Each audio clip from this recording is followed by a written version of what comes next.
beauty queen, an entrepreneur, a reality show judge. This lady keeps donning different hats as per her will. Her innate curiosity about people make her one of the finest interviewers of our times. I'm speaking about the very, very talented, the gorgeous Neha Dhupia. Ladies and gentlemen, can we have a round of applause for candid, so real, and she will be here any minute. Yes, yeah. Ladies and gentlemen, Neha Dhupia. You know, Neha, I was just telling my audience at ThaiCon 2020 that I fell in love with you after Roadies, and you represent women, fierce women, and it's amazing. I love your authenticity and how real you are. Let's give it up for Neha Dhupia, ladies and gentlemen. Good evening, everyone. How many hours have you been in this room for? What? Should we go take a break and then come back? All right, you want some tea, so the pressure's on me. So I just need to make this better, right? Okay.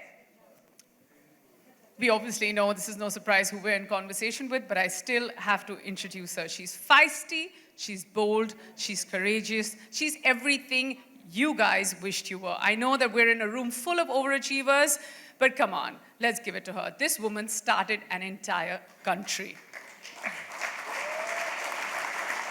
Today, I'm going to be interviewing this pop culture phenomena who's known for her savageness, and I'm pretty sure we don't mind being served some. Ladies and gentlemen, please put your hands together for Ma Sheela.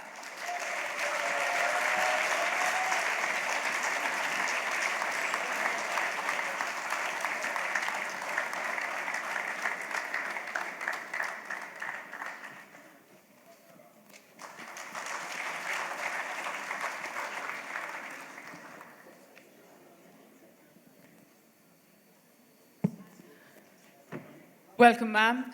What can I call you from now on? Same thing I told you this afternoon, Sheela. Sheela, all right. Whew, that takes the pressure off me. So, I'm just going to start from the very basic question. You've come back to India after a really long time. What's it like? What has changed ever since you left? It's a very good question. What has changed here? The young people. I find young people very charming, entertaining, and enjoyable with their zealous desire to do something in life. I felt like how Krishna might have felt like among their gopis.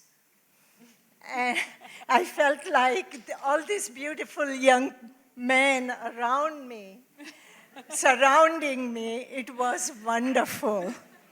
And it is still wonderful. I think that's just wonderful to know that you feel this way. But like I said, I just want to tell you something about myself, and I want to tell the entire audience. I don't know how many of these people know who I am. Everybody knows who you are. That it takes a lot for me to keep quiet. But I have a feeling through this interview there'll be a lot of silences from my end every time you give amazing answers, which you do, right? So that was one thing that you've seen has changed. What has been that one thing that you thought is very hard for you to get used to? That how did this happen? I can't get used to this about India. I can't get used to the filth that I see in some of the streets. And I don't want to just complain about it. I want to do something about it. I want to do a project where I would personally go on the streets and start cleaning it up in whatever little way I can. And we all take a pledge right now that we will help you in whichever way possible. I'm sorry? I said we all take a pledge that we will help you in whichever way possible. I hope so. But even if you don't help me, I want to do something about it. Guys, that was for all of you. I'm going to help. It's not for me. The joke's on you. So how long did it take for you to get your visa to come here? It doesn't matter. Whatever I get, I will come with it, begin it, and I will go back home. Sorry to interrupt. No, what I meant was how many years did it take for you to get your visa to finally get here? Was it troublesome? No. I got a visa right away. I applied internet and I went to Bern to visa. And you got it right away. That's awesome. Right away, yeah. You know, so speaking about everybody's seen, there's very little of your life that's not been documented. But all the amazing work that you're doing right now, we don't see in the documentaries. You have these 2 amazing nursing homes. You're looking after so many people. Why don't you tell us something more about that? My pleasure. It is a question rarely asked to me, and I'm glad Neha has asked me this question. After my prison time, I had to begin somewhere, my new life. I missed my parents because my parents were living in India and I was in Switzerland.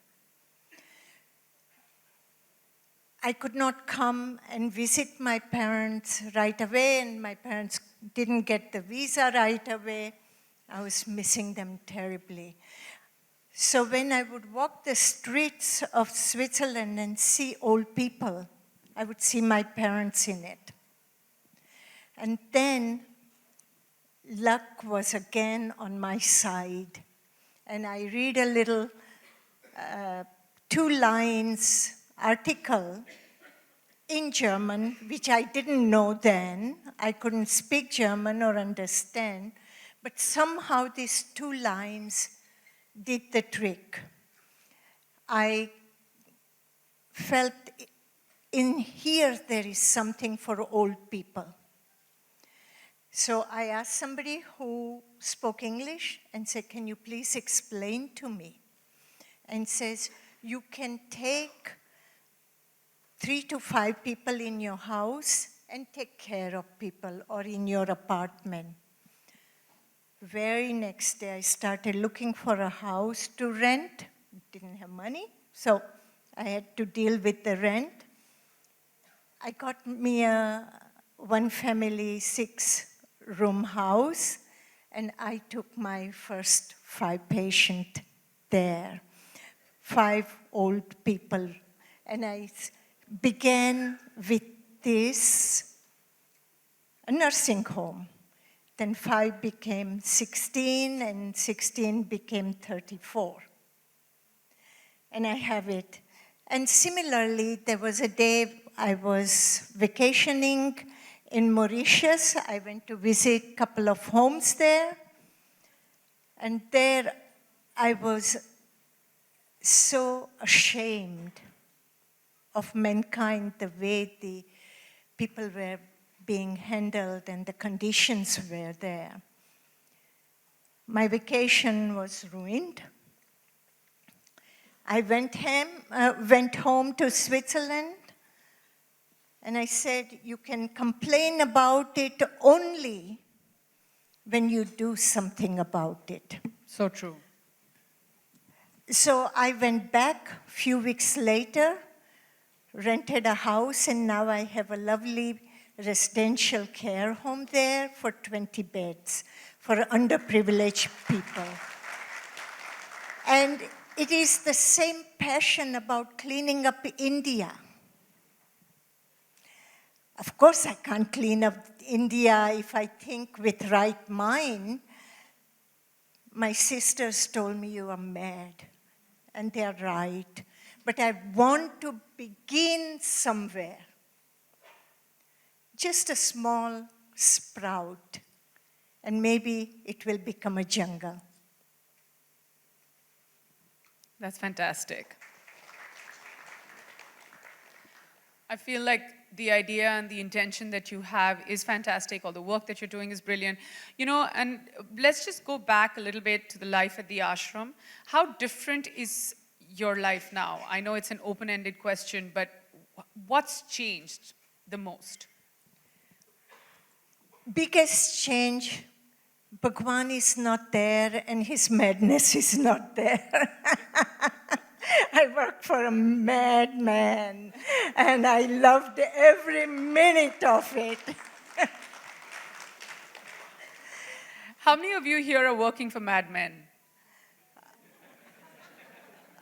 See, they're not going to say it. I told you, there's only one person who's going to be serving savageness, and it's this one. She's at least saying it, but it's fine.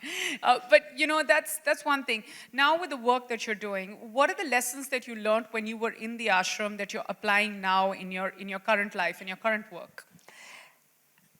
Every part of my existence now has fragrance of commune that I lived in, fragrance of Bhagwan's teachings that I have carried in my heart and in my brains.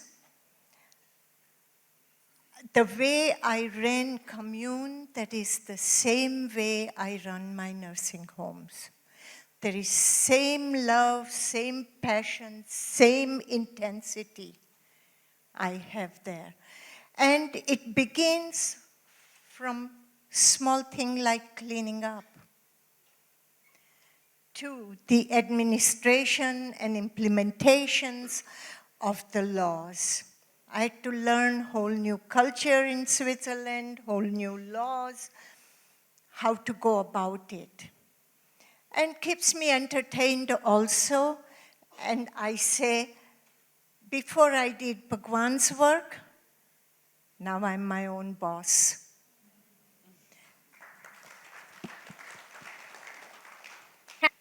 I'm just going to quote you from one of your own interviews, and you mentioned somewhere that you hate the term of being a spiritual leader, and you also said that you prefer the term criminal over spiritual.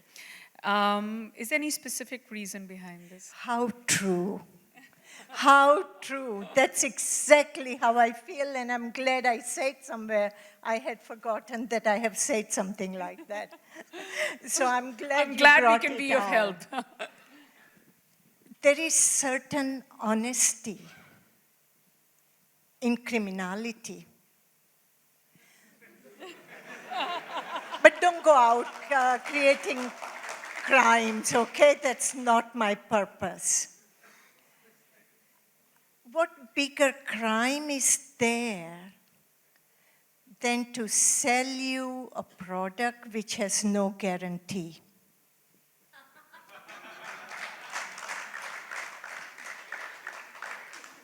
We must note this down. Right. I mean, people sell meditation and enlightenment. That's like most of our dietitians. They say 10 kgs in 4 months, and there's no guarantees. The spiritual leaders are like our dietitians. They make false promises. Exactly. So, I don't want to discourage anybody here who is meditating or who is spiritual or is into enlightenment, but I cannot be duped by that.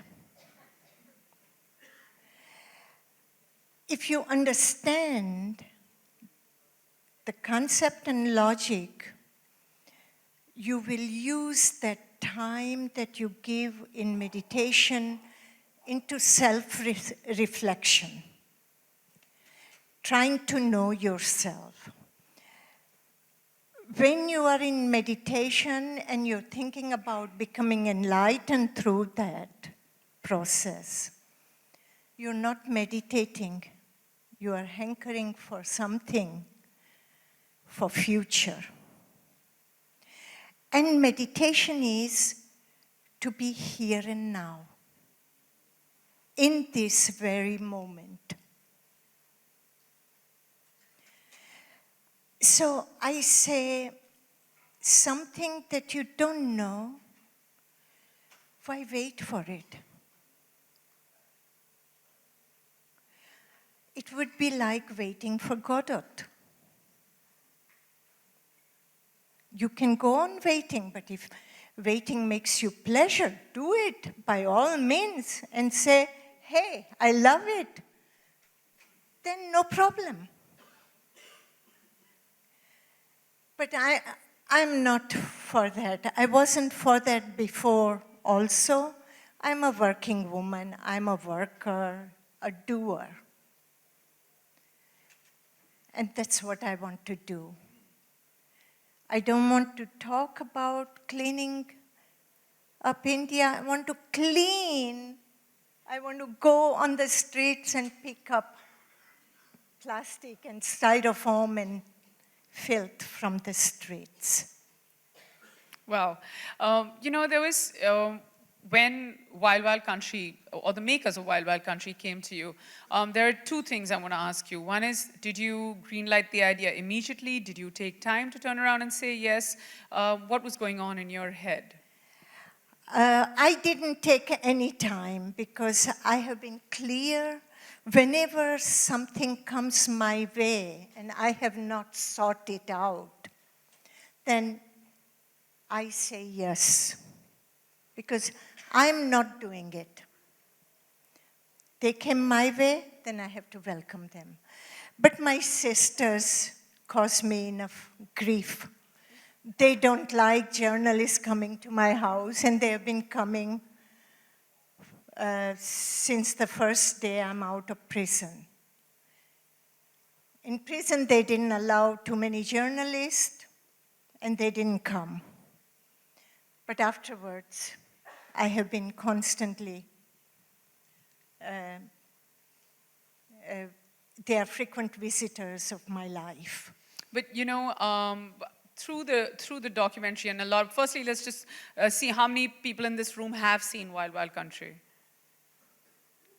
That's like 60% of the room, so they'll know what I'm talking about. You had this very sort of, serene demeanor. At any point, have you seen the documentary yourself? No, I haven't, but I have seen the parts. Thank God I asked. No, but I'm sure you've seen some of the parts where people were saying a lot of things. Did you ever want to get up and go and say shut up to any of them? Did you ever lose your cool about it? Because it's so vast, the kind of stories that you hear between what you're saying and everybody else's points of views. I do not care about others' opinion.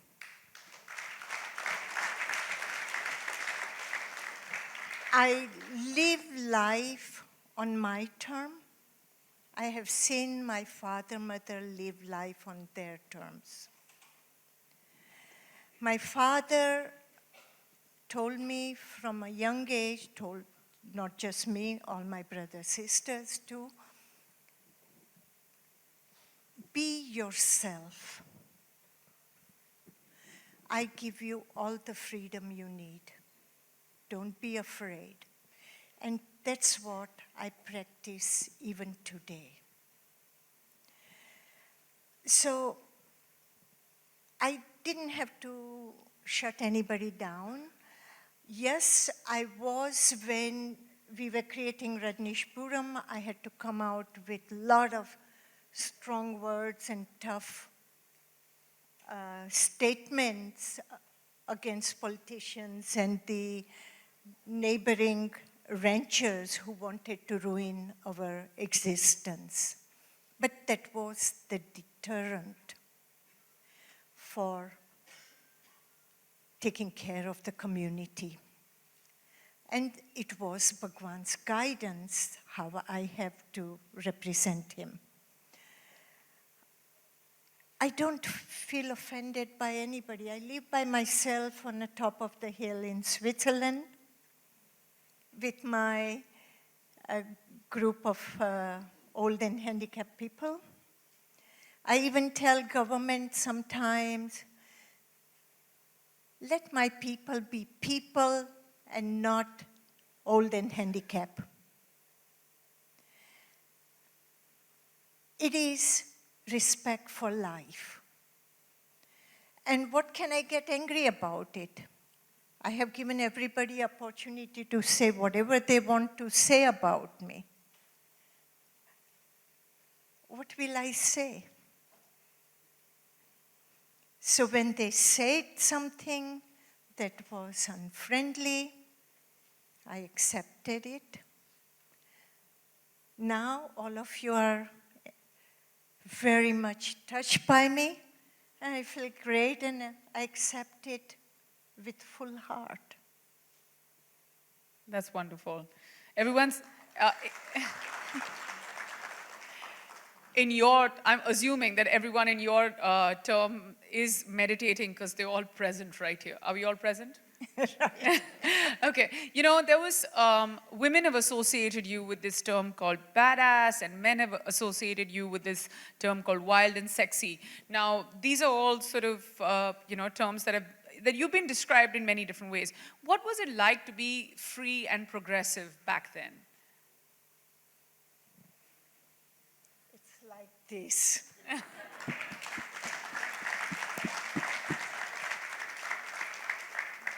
It is so wonderful to be free. It is, free doesn't mean disregarding. Freedom has a very high cost, responsibility. When you are responsible, you can have freedom. When you take responsibility, you are ready to take the consequences. And I did both. You know, and of course, now we have got something called, I don't know how much time you actually spend on the internet. Do you surf the internet at all? No, I watch a bit of news on YouTube about the impeachment and the the Republican yo-yos. They are in power in McConnell's office, just to keep me up to date on the news. Okay, so there's on the internet, there's something called memes. So it's just funny things or things that people say, and then they just become memes because they're such famous people that anything they say resonates with almost an entire generation. You said something many, many years ago, and it's one of the most popular memes on the internet even now, which is tough titties. Right, right. I heard about this. Is that a slap back to this generation? Because nobody can match up to that meme, even now. I overdid it, huh? Oh, no. You paved the path for us. And now we can't catch up. Well, I have heard about this. 3 months back, I was in India after 34 years. And there, I was interviewed by a young lady like you, who they have started a new show called New Show or something. Oh, okay. That's pretty innovative, calling a new show a new show. Yeah, something like that, I mean. And they interviewed me about, and she gave me the lingo for it, but I have already forgotten. That's fine. Can you just say it for us once? Tough titties. Yay! I wanted her to say it once at some point and not to me. But, you know, there was, now that we're on the subject of, talking about young girls, I'm just going to deflect a little bit and ask you. So there was also this time when someone asked you between Priyanka Chopra and Alia Bhatt, if there's an option. You said that not Priyanka Chopra, but you prefer Alia Bhatt playing your part. Why is that? I mean, I don't watch Bollywood movies or so. Sometimes my sister who shares the room with me, she watches film, and I saw Alia. It was the time when one of the directors wanted to do a film on me. And I called him and I said, Miri, look, this girl looks like me a little bit when I was young. And she said, yes, she does. And she remembers me young because she's my sister, older sister. And that's how I thought Alia would be a better choice. Plus, I then watched a few more minutes of this film with my sister, and I saw there is a spunk in her. And this spunk, I had it. So I thought she would be the right choice. Whereupon Priyanka would be total foreigner to my being.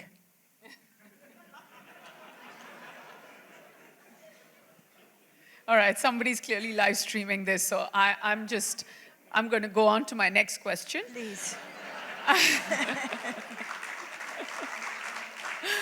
All right, so... Expect any correct answers? No. Okay. Okay, here's a woman who hasn't seen any Bollywood films, and I'm going to give you options. You have to just pick one option. But I will pick it from my intuition. Absolutely. Okay. We want to know, and then we want all the filmmakers to understand that this is your intuition and how right or wrong they were. Okay. So you're always right. Okay, I like that. I'm glad you said that. I Because will remember that yes, now. nothing is more correct than your own intuition. Right. All right, your first question. Who is married to Deepika Padukone? Your options are Himesh Reshmiya. Guys, if you keep laughing, she will know it's the wrong answer. Okay, but now laugh on all, okay? All right. B. Ishan Khattar. C. Ranveer Singh. No way. D. Ranbir Kapoor. Did she make this mistake of marrying somebody?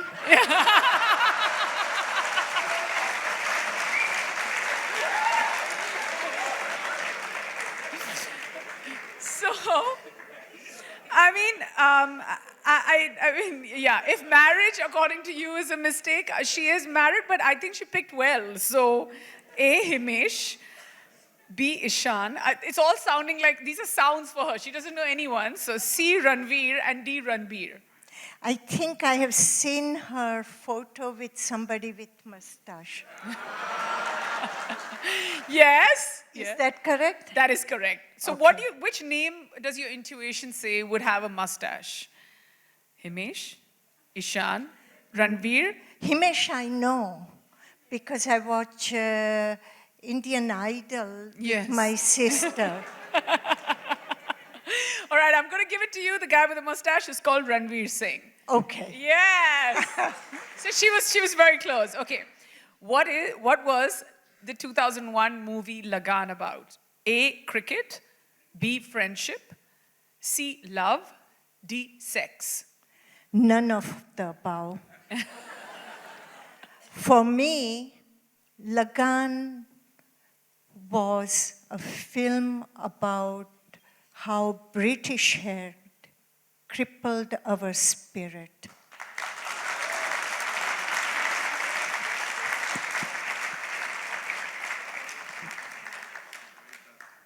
And it is rare, once in a while I see a movie, and I saw that movie. And for me, it had a deep impact. We all need to be proud of ourselves and our abilities. I'm not talking nationalistic, I'm talking humanity here. No race should try to dominate others.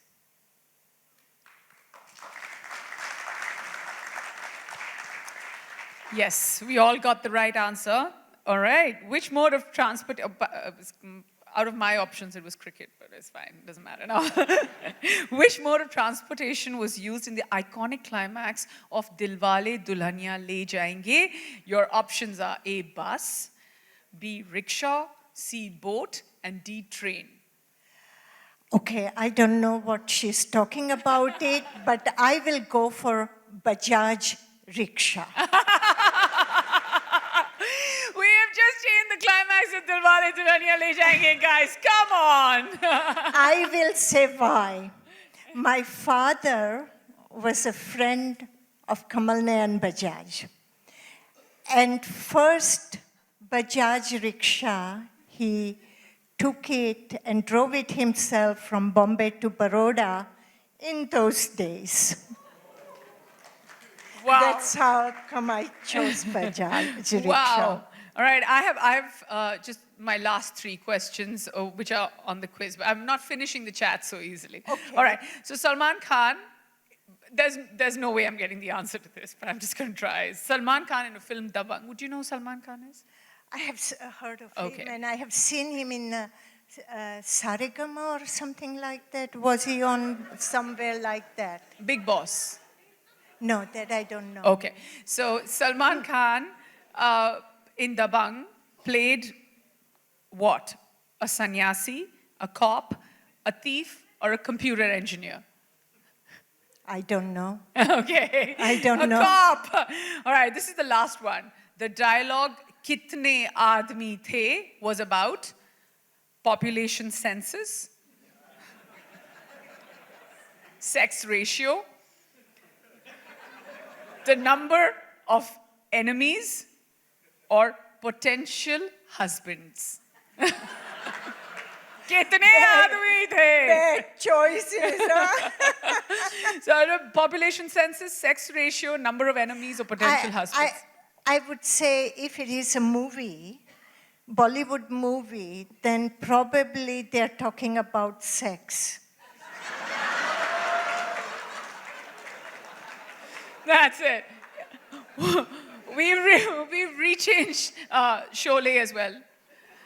Hindi में कहते हैं ना आप महान हो. Okay, let me just try one last one. Please, go All right, just going with the intuition. All right, Chak De India is about, it's a film on sport. Now, which sport is it about?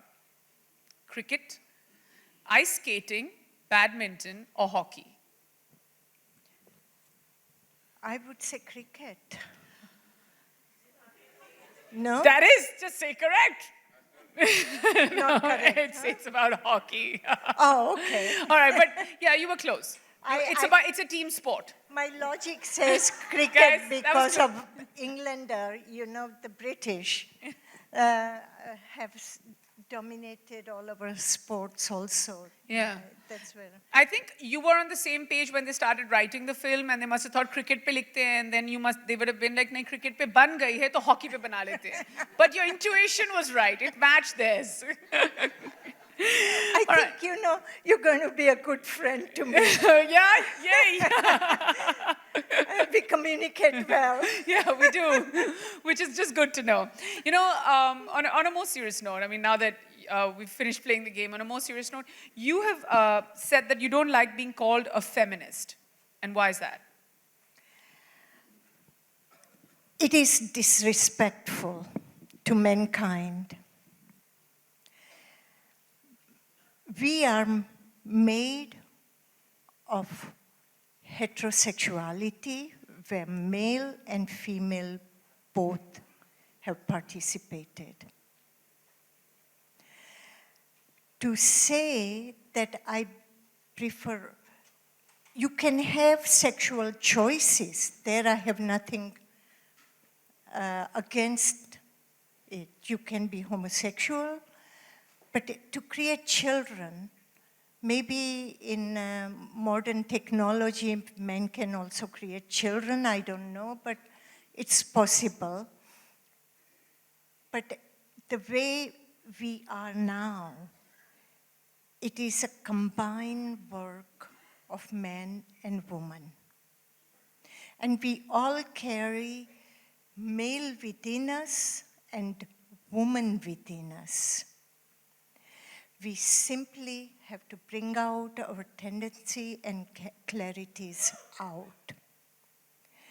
To say that man is inferior, it makes me uncomfortable. I don't see anybody inferior. I see everybody at the eye level and respect them at eye level. Yeah, maybe some have better qualities, some have another qualities, doesn't matter. But we are human. And I love men also. I have had beautiful men in my life. Not 1, 2, 3, 4, 5, 6. And I had a wonderful time with each and every one. And while we are talking about having men, allow me to clear your minds about sexuality. I never had sex with Bhagwan, yet Bhagwan was the most beautiful man I have come across in my life.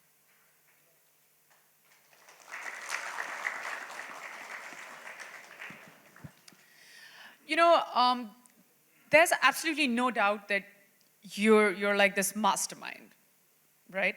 I am. Yes, Today. even today. But when you were young, what was it that you wanted to become? Like when you're in your 3rd and 4th grade and 5th grade, everybody has this thinking, bade hoke ye karna hai ya padhai karni. I mean, you speak Hindi, right? I can speak what? Hindi? थोड़ा बहुत बोल लेती हूँ. Okay. So what I said was that, you know, everybody has this thing that, what did you want to become when you were a child? I was a sportler. A what? I was a sportler. I was a sprinter, 200 Wow. meters, 100 meters. I played Kho-Kho, All India. Love Coco. Kho-Kho? Yeah, love. You know the game? Yeah. Oh, I used to play right. Yeah, of course. And um, Right. I was very good at it. Also, I played it All India. Tournaments represented Baroda, Gujarat, both. I used to do long jump and I used to do acrobats, single bar and double bar, and Malcolm.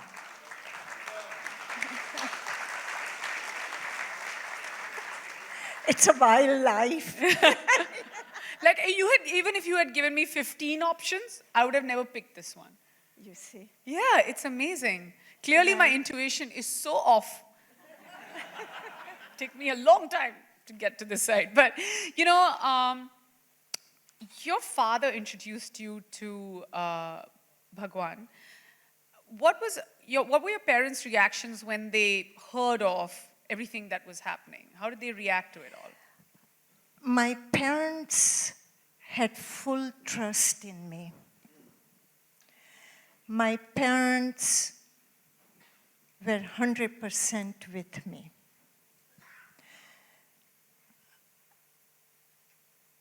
It was my parents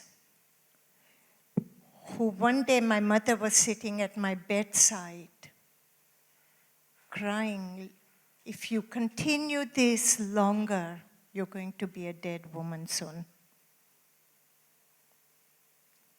Those were the words of my mother in Rajnishpuram, because they see me, I work from morning till evening. I was working easily 16 hours a day. When I would finish work with Bhagwan and come home at 11:30, I had no hunger, because I would see him 7:30. And I could not eat afterwards. And I already had people waiting for meetings for next day when I returned from Bhagwan with answers so they can prepare for my next morning meeting with Bhagwan. So I would finish that work and then try to go to sleep, and I would be so wound up in my head. And then I would deal with nighttime emergency. For example, when Hotel Portland was bombed, it was my intuition picked up that something is going on the ranch that I don't understand.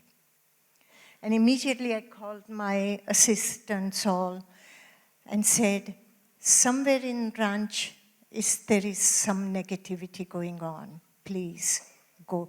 It was middle of the night, 2 o'clock or something. And our cars and everything were all over, all the streets of the ranch were moving back and forth. The people who had come to bomb Ratnishpuram, they didn't get a chance to bomb. They escaped from there and went to Portland Hotel. And 6 o'clock in the morning, they bombed the Portland Hotel. Wow, that's crazy. So I lived an intense life. And to say how my parents were there with me, so they saw how I was occupied running from one end. My parents were very proud of my dedication, my passion, and ability to analyze.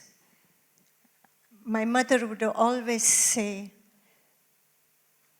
you are your father's daughter. When my father had something to do, he was concentrated and would deal with it until the project is over. And that's how it was. Wow, what a great story. But, you know, speaking of power, you sort of harnessed a lot of power at a very young age. We have a room full of entrepreneurs here who are sort of young and they want to do so many amazing things. I'm sure there's, I don't know exactly what the crowd is, but I know that they're very successful people who do everything from like selling tech to, you know, investing in startups to like selling shoes and baby products. So what is the advice that you would give them if they need to be successful? I would give the same advice my father gave me. Be yourself. Be respectful to your colleagues. And don't feel burdened by your superiors.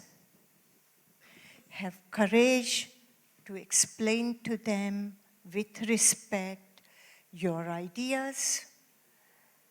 And when you have disagreement, you make them aware of pros and cons. And still they choose not your way, doesn't matter. They take the risk. You're not taking the risk. It is so important to be 100% in doing what you're doing and enjoying it. Don't let work become the work. Let the work become your pleasure. You will have no worries. You will be successful.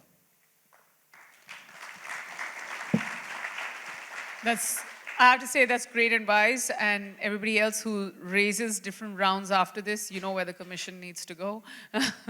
No, but on a more serious note, you know, at a very young age, you started doing all the things you were doing. Did you ever feel that you missed out on the simpler things in life? Did you ever feel that you missed out on the simple things in life? How can I miss out? I had a full life, so intense life. I had things which nobody else had. I had Bhagwan on my side. I had my father, mother, who gave me right values. I didn't have any ambitions as such, and I hated school. And then I found my first solution to the education. I used to like painting. So I said, fine arts, there you don't have to study. You just have to paint. And that's what I did. I went into fine arts, and I had a wonderful time there. Okay, that's one thing you and I have in common. That's exactly what I did. My mom's sitting here, she can vouch for it. Yeah. I did the same thing. I was just like, there's no way I'm going to be studying numbers. That I'm done. But, speaking of numbers, you'd been given this term of being in jail for 20 years, and then you were granted parole in 39 months. And from what I've read and heard is that one of the amazing things that you did was painting the prison walls. What was all the good work that you did that, I mean, it's a great thing that you're out so quickly, but we want to know what happened there. Okay. First, I want to explain the misunderstanding of the years that one is in jail and how they calculate. The charges they made against me, they carried maximum prison time of 20 years. But I was not given 20 years of imprisonment. I was given imprisonment of 4.5 years. And with the good time, you come down to circa 4 years or a little less than 4 years. There is a law that when you save somebody's life or you save money to US government, then you get some good days, extra good days. What happened was my social worker in the prison, and I was in maximum security prison. And when he saw me coming in the prison, he shook his head. We were on the elevator together going up to my cell. He said, "What are you here for? You don't have a bone of a criminal." I said, "But I'm criminal.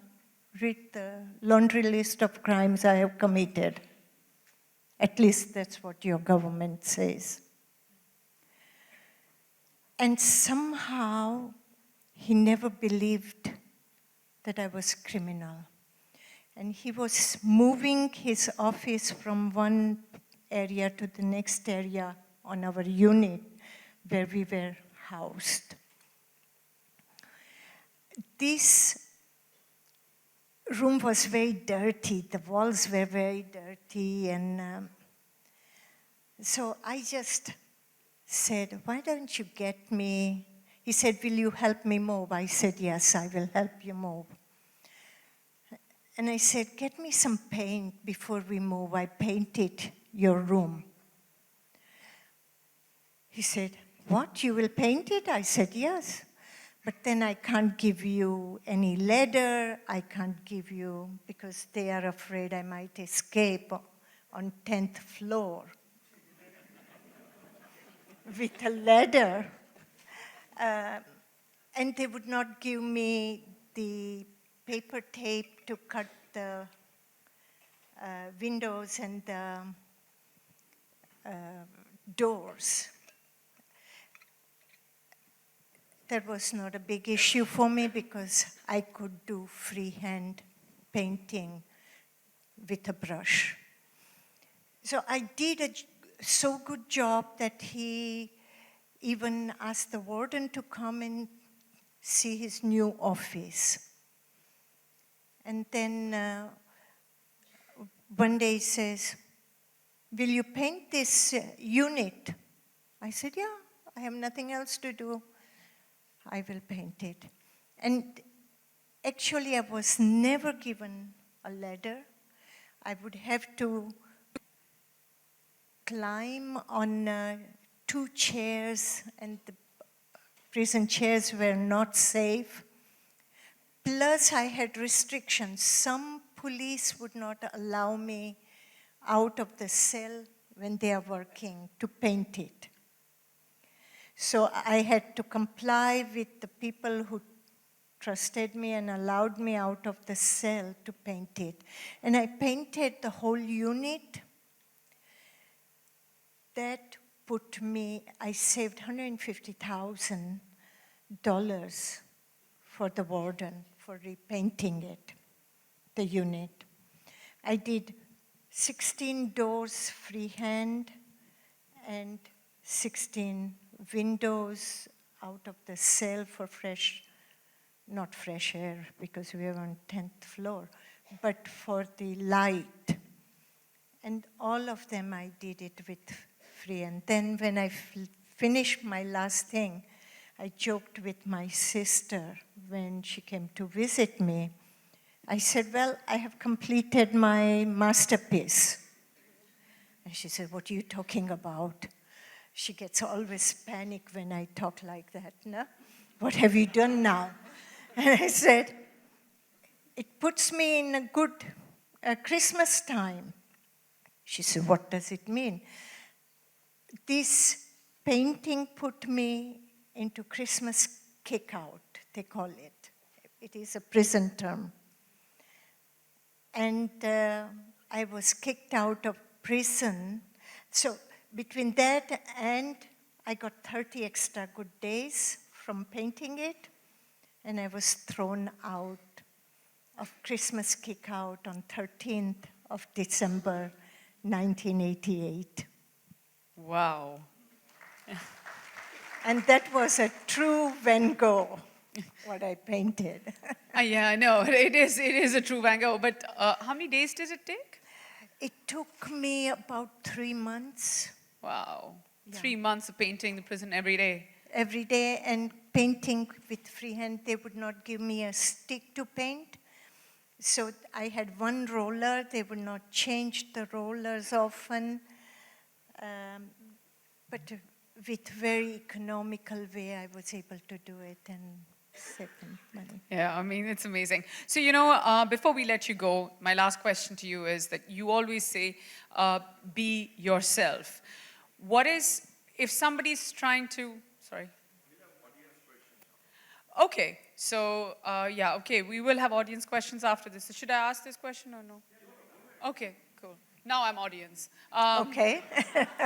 Let's just start audience questions, and I'm the first person. All right. So, before I finish, you've always said be yourself. Now, if somebody, there are two kinds of people in this world. Some of them know exactly what they want to know right from the beginning, and a lot of them take a lot of time figuring it out. I feel like this generation takes a lot of time figuring it out because, I've seen even people around me, they could be working in banks, and before that they could be working in some sort of funds, and then suddenly they have their own startup. How do you find your true calling? What's your advice for them? You find your true quality by looking inside yourself, by being ruthlessly honest with yourself, by breaking your self-image. And it is so important to have this reflection. A small example I give you. You know about Wild Wild Country. There were two young men came to film me, and film became successful. That's why I'm here, and you are here.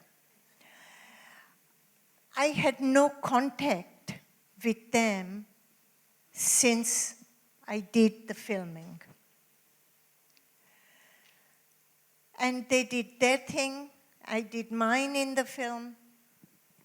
For me, it was finished.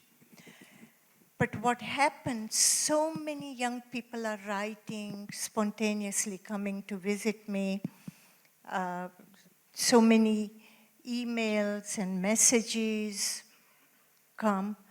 And among this event, I had lost a contact with a friend from when I was 18-year-old. And her daughter watched the film, told her mom, and said, "Hey, Mom, I think this is Sheila who used to babysit for me." And she said, "Show me." And they both looked at it. She says, "Yeah, that's Sheila." And she contacted me. I simply looked inside myself. It was on 31st December this year. That evening, before I went to sleep, I wrote an email to McLean and Chapman. I said, "I cannot go to sleep without thanking you for bringing so many people in the world closer to me and bringing old friend that I have lost touch with." So sometimes reflections like that truly help.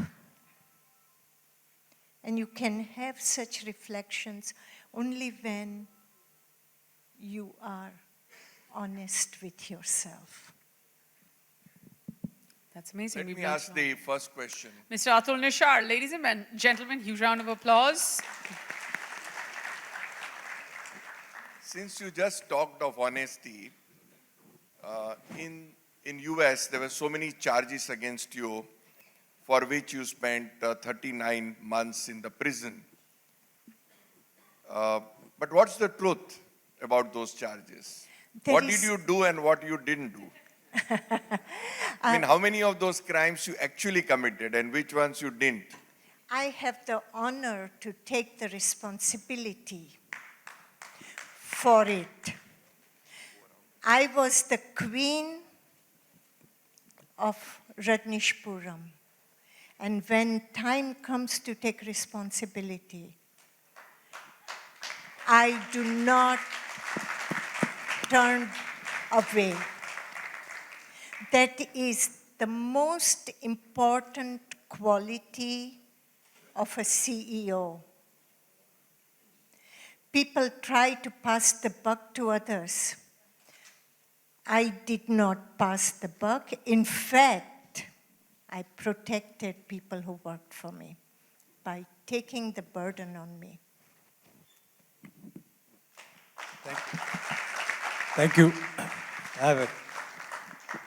Ma Sheela, I think, when you were talking, Neha, you were asking questions, I was drawing so many parallels to a lot of entrepreneurs. Neha, the young entrepreneurs who are starting a business.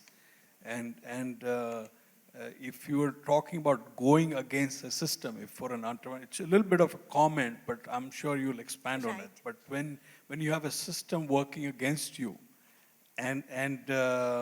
but you believe in your vision, you really still, like you say, honestly execute your plans.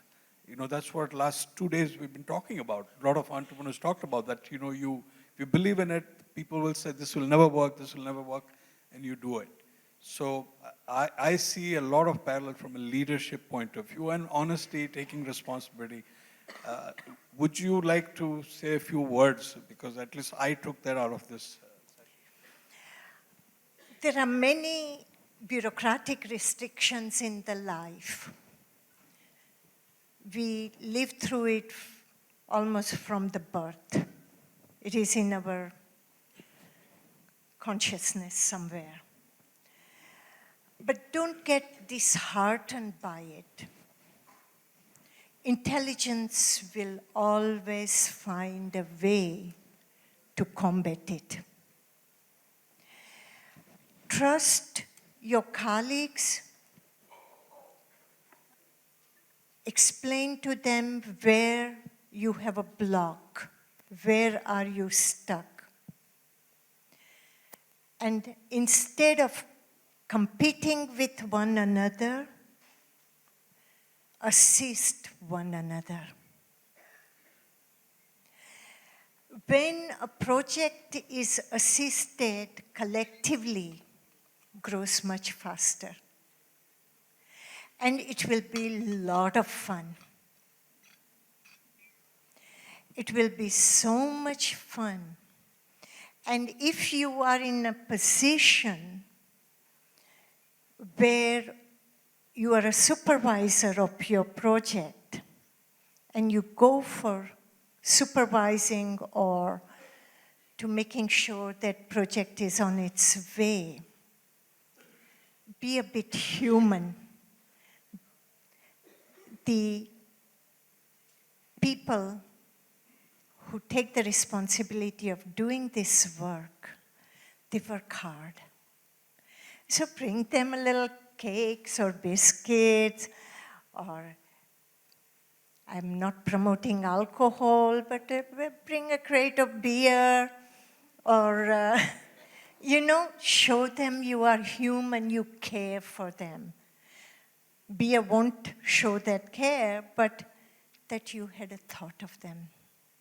Bring them water, bring them what they drink or eat a little bit, bring them a pizza. And get down on the floor with them. That's how I used to take care of my team. And that's how I take care of my team today too. Thank you. Do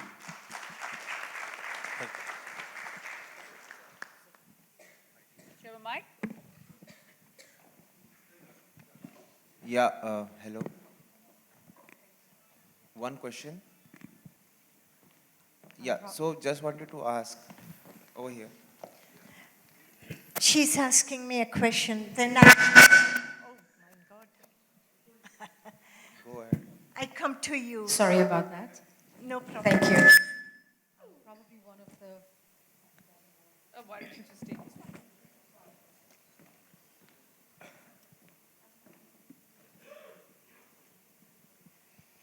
Thank you very much. Thank you, Neha. Yes. I'm very curious. 2 questions. One is, how much do you sleep now versus when you were in prison? And Let me understand your question. How many hours do you sleep at night? much I sleep in the night? Yes. Nowadays, I don't sleep, but I'm in bed. I try to be in bed 11, 12 hours. I had an accident in 2018, and I had some problem with my back. So after a long day work, and I don't take breaks in the afternoons or something, then I go to bed early. And then I work from bed, answer my emails and things like that. And how much did you sleep when you were in prison? When I was in Rajneeshpuram, In prison. In prison. The first 10 months, I slept 17 hours, 18 hours. And I slept in a cocoon position because there was so much negativity diverted towards me from all over the world. And it was like I went in my mother's womb, and prison was my mother's womb in that moment. Kudos, and I bow to you, because circumstances changed and failed, but you remained who you are and who you were, that you were always able to sleep very well, no matter what was happening around you. I had to for good health. No choice. Thank you. There was a gentleman Yeah. here, and then I come to you. Please. Yeah, so I was just curious. So clearly, you and the entire commune were able to do a lot of great things in Rajneeshpuram. And clearly it was due to some positivity, due to Bhagwan. What I was curious was, when someone is connected to so much positivity, how can they fall from grace like that? Was it genuine? What happened there? I'm just curious to know, what is your perspective on that? Okay, I don't see Bhagwan has fallen from his grace. I see it differently. I see he was a human. How many relationships, when they break, they talk bad and nonsense about one another. I ask you all, I'm sure you have seen relationships in your life where if somebody leaves you and then they feel angry, and anger comes easily. And I left him with the whole machine there, and he had to take responsibility for what he accused me of it. So, for me, he hasn't fallen from his grace or fallen from my heart. I still love him. And I love him.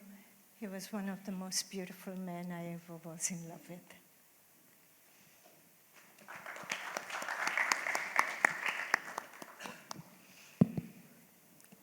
Hello, Sheela ji.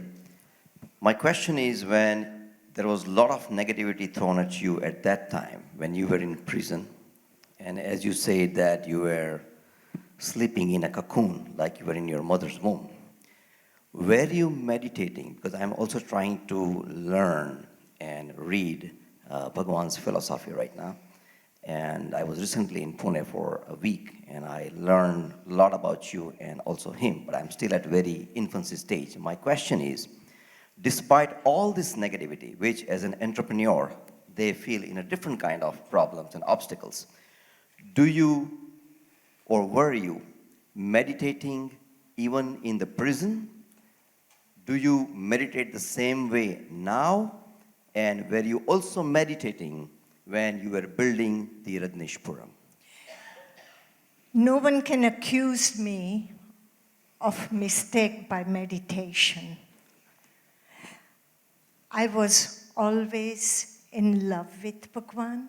I didn't meditate in Rajneeshpuram. I didn't meditate in Pune before that. Nor did I meditate in Chopati Beach when Bhagwan sannyasins every morning were doing meditation. I don't meditate. For me, it is too boring.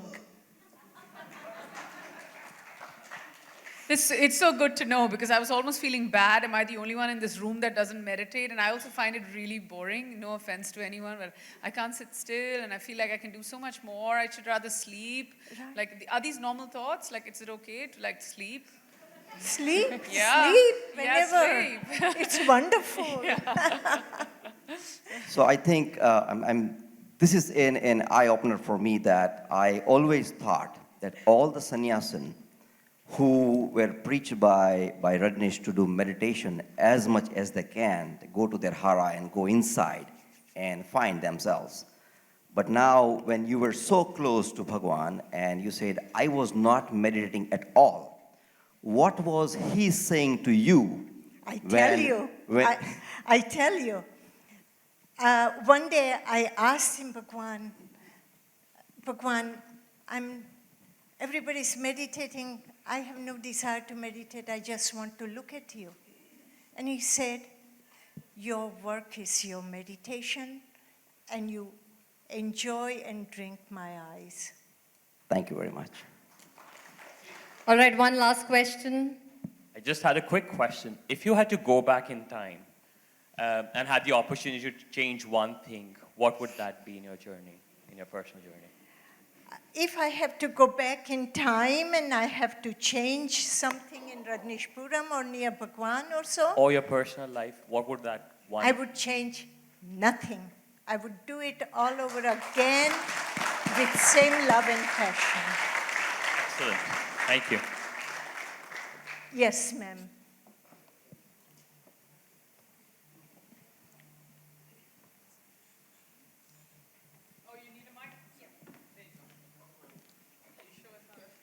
Hello, ma'am. Hello, Neha. I'm a big fan of yours. Oh, thank you. Yeah. And, ma'am, I would, before asking a question, I would like to say I'm your accidental fan. Because my mother-in-law, she is very big fan of yours. And due to that, I started following you. So here is my question. The relevant question is, when you met with Rajneesh, it was accidental meet, or there was a purpose behind that meeting? That first meeting. I didn't understand your question. Okay, Sorry. so my question is, there was any purpose and mission behind meeting the Bhagwan, or you met him accidentally? My good luck. I hit the jackpot. Wow, because I always got everything accidentally. That's the reason I asked the question. And I don't sit and think of it either. I'm just grateful that I had this opportunity. Thank you so much, ma'am. Yeah. Thank All you. right, that's all, ladies and gentlemen. Thank you very much. And like we said, we will be serving you up some savageness. And there you go. I just want to say this once, guys. Tough titties. Thank you. I request the Thai... Sheela, you are amazing. Ladies and gentlemen, let's give a humongous round of applause to Sheela and Neha Dhupia. I think the hashtag tough titties will go viral on social media for sure. Thank you so much. I request the Thai board members to please come up on stage.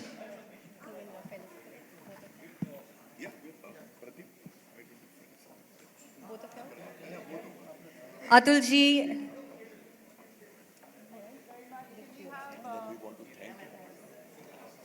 I request the Thai board members to please come up on stage for a group picture.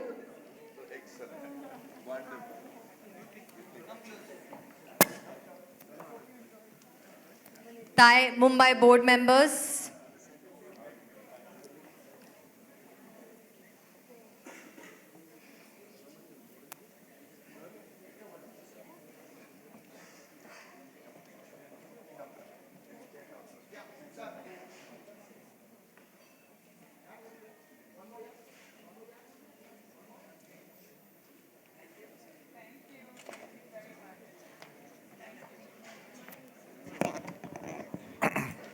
Ladies and gentlemen, on behalf of Thai Mumbai, I want to thank each one of you who joined us for ThaiCon. Let's give a big applause to the whole ThaiCon, to all the delegates who contributed to making it so lively, so interesting. And I hope all of you take more interest, get more active in Thai activities. Those who are not members, please join as member. Those who are from outstation, please continue to be in touch with us, attend our events, and do join for the next ThaiCon. Yes, come up, the whole Thai team.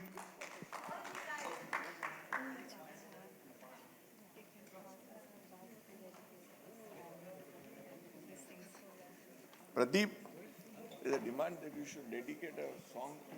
You know, we have a singer in the house and I request Pradeep to... Yeah, please go ahead.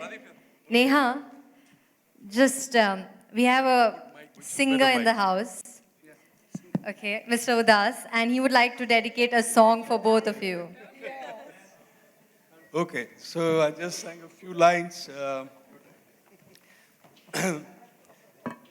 You know, Ma Sheela, you talked about, feeling welcome in India. So we want to have you here with open arms. And, this is the country where you were born and you love so much. So there's a few lines of a song that I'll sing for you. आज जाने की जिद ना करो, आज जाने की जिद ना करो, हाय मर जाएंगे हम तो लुट जाएंगे, ऐसी बातें किया ना करो, आज जाने की जिद ना करो.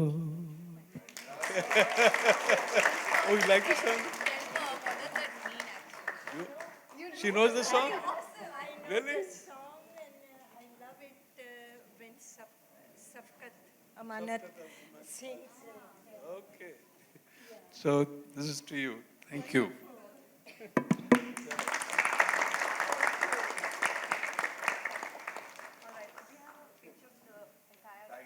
That made this possible. The Thai Mumbai team Ladies and gentlemen, this would not have been possible without them. They work tirelessly day in, day out. Let's give them a houseful round of applause. Hours and hours of work.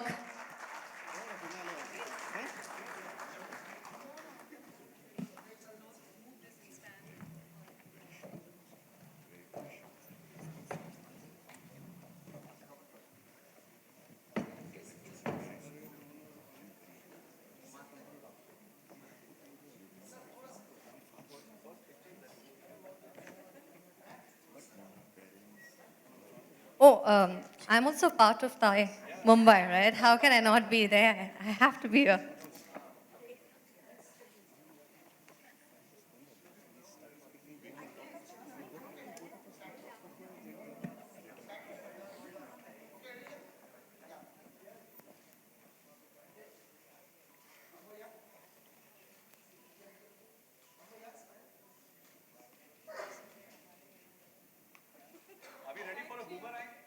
Actually, you know what, Neha? I was just thinking, can we just take the tough titties on the video? Because that would be so cool.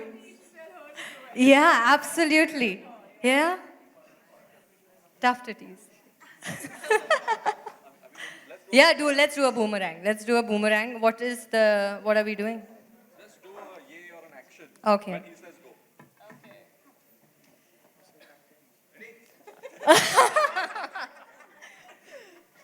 Are you saying that, Naveen? No? See,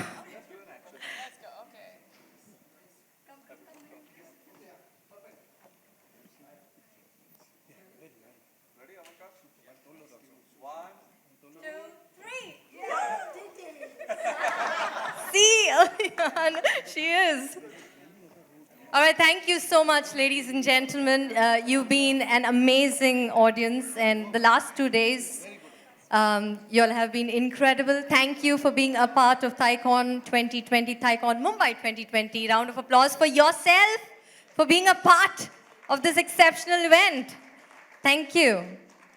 Give a big hand to Lincia for having been a wonderful MC. Thank you so much. I hope that's taken on video because that's a live testimonial for me. So, thank you. Good, you did a wonderful job. Wonderful. Thank you. It's always a pleasure. Superb. ThaiCon is one of my favorite events.